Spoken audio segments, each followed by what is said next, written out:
Er du en person, der har en vane i dit liv, som du egentlig gerne vil af med?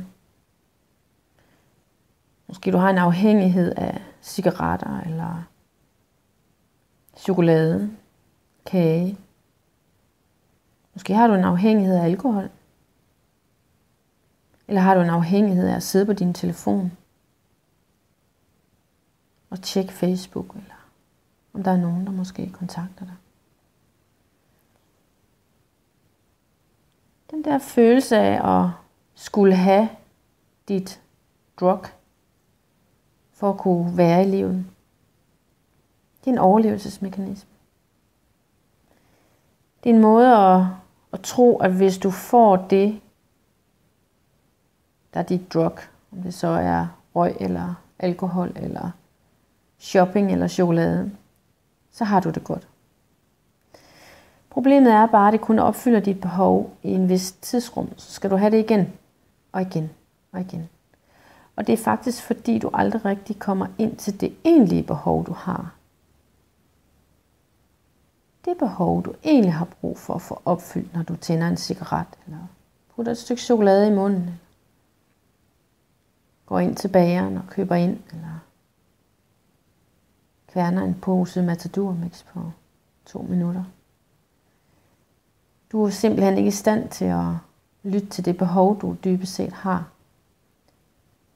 Du tror, at du får det opfyldt, og gør det måske også midlertidigt gennem dit drug, men det er ikke længerevarende.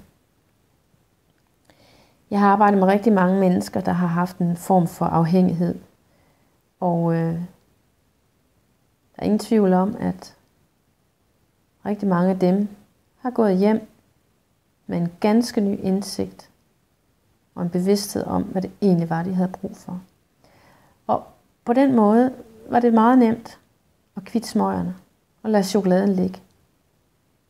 Drop sukkeret. I den form, det nu var.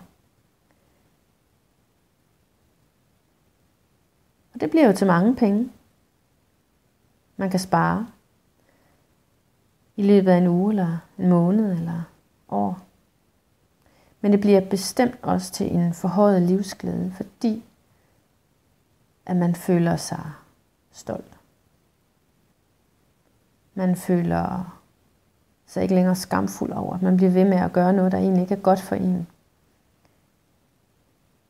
Man glæder sig over, at man kan dyrke behovet frem for at stimulere det kortvarigt. Og på den måde også får man en meget, meget dybere kontakt til sig selv og forståelse for sig selv og sine egne behov. Og du kan se dig selv i øjnene og tænke, at du behandler faktisk dig selv godt. Selvom du var nødt til at bruge dine drugs før i tiden. Hypnoterapi går direkte ned i den afhængighed og det behov, der ligger til grund for din afhængighed.